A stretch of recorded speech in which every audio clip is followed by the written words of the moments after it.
Index funds के regarding बहुत सारे क्वेश्चन आ रहे थे और फाइनली इस वीडियो के अंदर सारे क्वेश्चंस को कवर करने की कोशिश करेंगे। सबसे पहले हम बात करेंगे व्हाट इज इंडेक्स फंड। फिर हम जिस टॉपिक के बारे में बात करेंगे कि सेंसेक्स और निफ्टी किसके इंडेक्स फंड को आपको चूज करना चाहिए।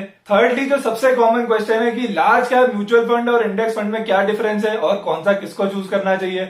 फोर्थली कौन से वो क्राइटेरियाज हैं जिसके बेसिस पे आपको अपना इंडेक्स फंड चूज करना है। और सबसे लास्ट टॉप 5 इंडेक्स फंड्स जिसको हम कंसिडर करेंगे। एक्चुअली में तो 4+1 है, वो अभी वीडियो के एंड में पता लगेगा। तो वो सारे फंड्स का हम कंपैरिजन भी कर लेंगे और देख लेंगे कि कौन सी हमारे लिए बेस्ट चॉइस रह सकती है। लेकिन उससे पहले जो भी चैनल पर नए आए हैं उनको चैनल को सब्सक्राइब तो कर ही लेना, तभी तो और वीडियोस देखने को मिलेंगी। Hi everyone, this is Shubham Gupta and you are welcome to another episode at investor नीति।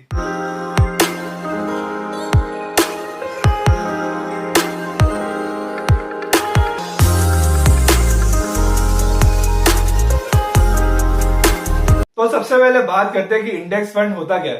देखिए, फंड मैनेजर क्या करता है, स्टॉक सिलेक्शन करता है, जो भी उसके क्राइटेरियाज होते हैं। स्टॉक सिलेक्ट करने के बाद जितने भी इन्वेस्टर्स होते हैं उनके पैसे को उसमें लगाया जाता है, जो भी रिटर्न्स मिलते हैं वो इन्वेस्टर को दिया जाता है। यही चीज इंडेक्स फंड में भी होती है, पर यहां पर फंड मैनेजर को एक्टिवली स्टॉक सिलेक्ट नहीं करने पड़ते। क्यों? बहुत ईजी है, इंडेक्स को वो ट्रैक कर रहा है। सेंसेक्स इंडेक्स है, निफ्टी इंडेक्स है, जो भी उस इंडेक्स के अंदर स्टॉक्स हैं उसी में ही उसको इन्वेस्ट करना है, और वो भी उतने ही प्रोपोर्शन में जितने इंडेक्स में हुआ है, ऑलमोस्ट सिमिलर। तो जब आपको स्टॉक सिलेक्ट नहीं करना, आपको प्रोपोर्शन डिसाइड नहीं करना कि किस स्टॉक में कितना एलोकेशन करना है, तो वो पैसिव मैनेजमेंट हो गई। तो जो म्यूचुअल फंड पैसिवली ट्रैक करे जाते हैं और सिर्फ एक इंडेक्स को फॉलो करते हैं, ऑलमोस्ट उसकी रेप्लीकेशन के फॉर्म में, वो इंडेक्स फंड होते हैं। तो ये तो था इंडेक्स फंड क्या होता है। लेकिन प्रॉब्लम ये है कि हमें ये नहीं समझ में आता कि निफ्टी वाला इंडेक्स फंड चूज करना है कि सेंसेक्स वाला। अब इसका आंसर देना बहुत इजी है। सेंसेक्स के अंदर तो 30 स्टॉक्स होते हैं, निफ्टी के अंदर 50 स्टॉक्स हैं। इसका मतलब ये है, जहां स्टॉक्स ज्यादा होते हैं वहां ऑफकोर्स डाइवर्सिफिकेशन तो ज्यादा होती है, पर रिटर्न्स थोड़े से फर्क होते हैं, थोड़े से कम होते हैं।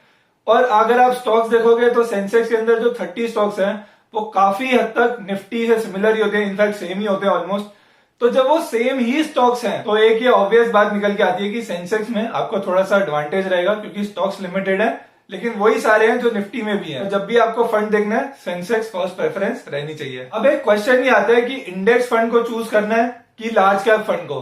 और ये जो क्वेश्चन का आंसर है, ये काफी हद तक आपकी रिस्क प्रोफाइल के ऊपर डिपेंड करता है।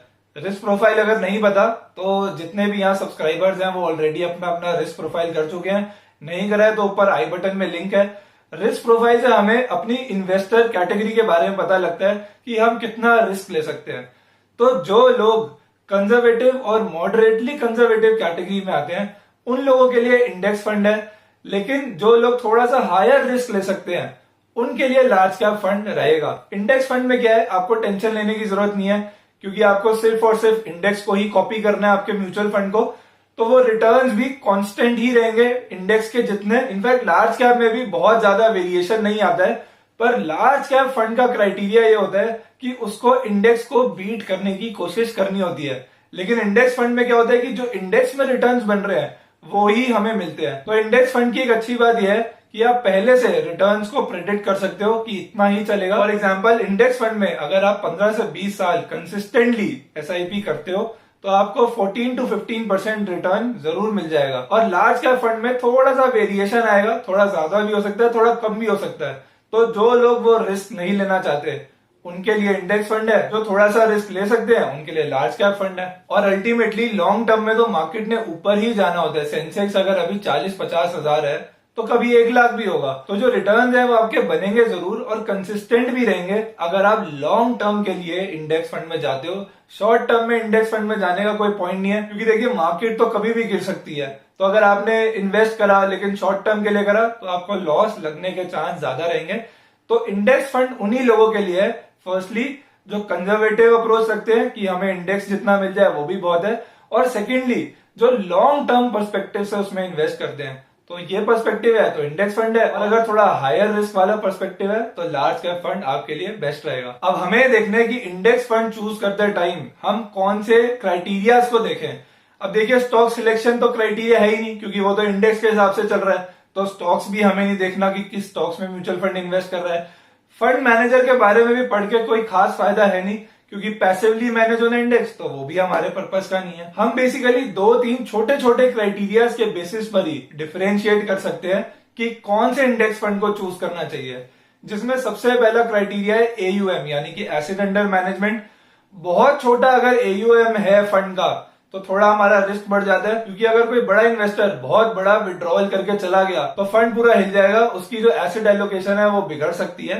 तो बहुत छोटा एयूएम वाला म्यूचुअल फंड हम नहीं लेंगे। सेकेंडली जो हमें देखना है वो है एक्सपेंस रेशो, कि किसकी एक्सपेंस रेशो ज्यादा है कम है। अगर कम है तो हमें बेनिफिट है, अगर ज्यादा है तो हमें नुकसान रहेगा। थर्डली जो हम देखेंगे वो ये देखेंगे कि कितने रिटर्न्स हमारे को ये म्यूचुअल फंड दे रहे हैं। हालांकि सबके रिटर्न्स ऑलमोस्ट सिमिलर ही होंगे, क्योंकि वो तो इंडेक्स को ट्रैक कर रहे हैं, अपना उसका कोई इन्वॉल्वमेंट है नहीं स्टॉक सिलेक्शन में, तो डिफरेंस नहीं आएगा।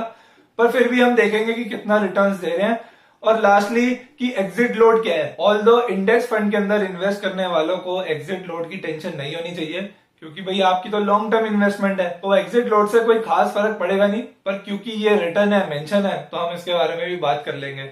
एक और पॉइंट होता है, वो होता है ट्रैकिंग एरर। ट्रैकिंग एरर होता है कि जितना इंडेक्स मूव कर रहा है, क्या हमारा म्यूचुअल फंड भी उतना ज्यादा मूव कर रहा है। ऑल्दो इन सबका ट्रैकिंग एरर ऑलमोस्ट सिमिलर ही है, तो उसके बारे में बात करने में कोई फायदा नहीं है। तो एक एक करके अब देखते हैं वो टॉप 5 इंडेक्स फंड।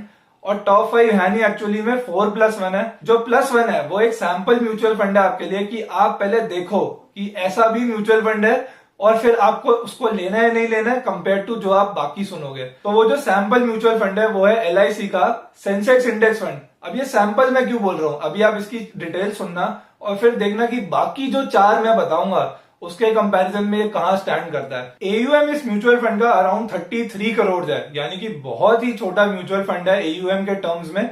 तो यहीं पर ही हमारे लिए ये थोड़ा सा ऑड हो जाएगा कि हम इसको नहीं सिलेक्ट करने की सोचेंगे, पर हम बाकी डिटेल्स भी सुनते हैं। एक्सपेंस रेशियो इसका है 0.57%। अगर आप देखोगे लार्ज कैप म्यूचुअल फंड जिनको एक्टिवली मैनेज करा जाता है, उनकी भी एक्सपेंस रेशियो इतनी है। तो यहाँ तो पैसिव है, पर तब भी 0.57% ले रहे हैं। तो ये भी हमारे लिए एक ऐसा नंबर है जिसके बेसिस पे हम इसको नहीं कंसिडर करेंगे। एग्जिट लोड इसका रहेगा 0.25%, अगर 7 डेज के अंदर रिडीम कर लेंगे। लास्ट 3 इयर्स का इसका रिटर्न है 12.2%, और लास्ट 5 इयर्स का रिटर्न है 13.5%। तो अभी हमने इसको सुना, अब हम बाकी चारों को भी सुनते हैं और हमें खुद समझ में आएगा कि हमें कौन से इंडेक्स फंड को चूज करना चाहिए। तो नंबर 4 पे हम जिसको ले रहे हैं वो है Nippon India Sensex index fund. अब इसके अंदर जो एयूएम है वो है 131 करोड़। तो आप देख ही रहे हो पहले वाले से थोड़ा सा बेटर है। और अगर आप इसका एक्सपेंस रेशो देखोगे तो 0.15%, एलआईसी से तो बेटर ही है। एग्जिट लोड सेम है 0.25% फॉर 7 डेज। लास्ट 3 इयर्स में 12.48% और लास्ट 5 इयर्स में अराउंड 14%। तो रिटर्न्स भी बेटर, एक्सपेंस रेशो भी कम, एयूएम भी ज्यादा। तो एलआईसी को तो हमने डिस्कार्ड ही कर दिया इसी के कंपैरिजन में, और इसीलिए हमारा नंबर 4 था। अब नंबर 3 पे जो है वो है टाटा म्यूचुअल फंड का सेंसेक्स इंडेक्स फंड। एयूएम अगर आप इसका देखोगे तो वो है लगभग 62 करोड़। अब आप बोलोगे कि भाई पहले वाले का तो ज्यादा था, तो फिर इसको हमने इससे ऊपर की रैंकिंग क्यों दी है। वो इसलिए कि सिर्फ और सिर्फ एक्सपेंस रेशो की वजह से।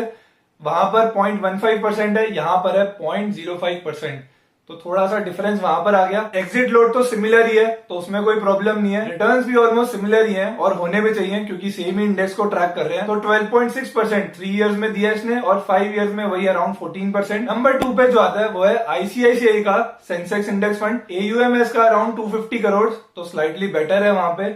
एक्सपेंस रेशो आप देखोगे 0.1%, थोड़ा सा उसमें फर्क है, लेकिन एग्जिट लोड इसमें नहीं है। साथ में अगर आप इसका 3 इयर्स का रिटर्न देखोगे तो वो है 12.49%। और क्योंकि ये म्यूचुअल फंड नया है, अभी 2017 में शुरू हुआ है, इसलिए इसका 5 ईयर का डेटा नहीं है। पर क्योंकि एयूएम काफी स्टेबल है और एग्जिट लोड भी नहीं है, इसलिए हमने इसको नंबर 2 पे लिया है। ज्यादा डिफरेंशिएट करने के लिए इन फंड्स के बीच में कुछ है नहीं, पर ये जो छोटे छोटे बेसिक डिफरेंसेज हैं हम इनको कंसिडर कर रहे हैं।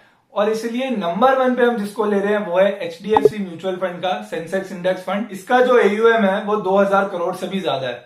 एक बात हमें ध्यान रखनी है, हम एयूएम ज्यादा देख रहे हैं, इसका मतलब ये नहीं है कि अगर कोई म्यूचुअल फंड 50,000 करोड़ का एयूएम वाला है या 1 लाख करोड़ के एयूएम वाला है तो हमें उसको कंसिडर कर लेना है। एक रेंज होती है जिसमें हमको ये देखना होता है कि फंड बहुत छोटा भी ना हो और बहुत बड़ा भी ना हो, पर ये हमारे क्राइटेरिया में इजीली फिट बैठता है। मैंने म्यूचुअल फंड्स के ऊपर भी एक वीडियो पूरी बना रखी है कि कौन से क्राइटेरियाज देखने चाहिए, आप उसको भी देख सकते हो, ऊपर आई बटन में लिंक है। तो उससे आपको AUM की एक रेंज पता लग जाएगी कि किस बेसिस पे सिलेक्ट करना चाहिए। तो इसका AUM ठीक है। एक्सपेंस रेशो की बात करें तो 0.1%, ICICI जैसा ही है, तो नो प्रॉब्लम देयर। 0.25% का एग्जिट लोड है, अगर आप 3 दिन के अंदर रिडीम कर लोगे। रिटर्न्स की अगर बात करें तो 3 इयर्स में 12.47 और 5 इयर्स में 14.13। तो ओवरऑल रिटर्न्स के हिसाब से, स्टेबिलिटी के हिसाब से, AUM को देखते हुए HDFC का Sensex index fund best index fund लगता है। लेकिन वो सब मेरे क्राइटेरियाज हैं और उसके बेसिस पे आपको मैं बता रहा हूँ। हो सकता है किसी और के कुछ और है तो वो कुछ और बताए। मेरे लिए HDFC का index fund best index fund रहेगा। और इसी का ही मैं डिस्क्लेमर भी देता हूँ शुरू में कि ये सब एजुकेशनल पर्पज के लिए, ये मैं अपना ओपिनियन शेयर कर रहा हूँ।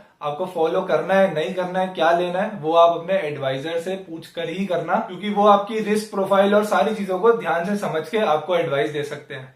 तो ये था मेरा ओवरऑल वीडियो इंडेक्स फंड के रिगार्डिंग। आपको इससे कुछ सीखने को मिला हो, कुछ वैल्यू एडिशन हुई हो, तो वीडियो को लाइक और चैनल को सब्सक्राइब नहीं किया तो चैनल को सब्सक्राइब जरूर कर लेना है। So until we meet in another video, bye bye.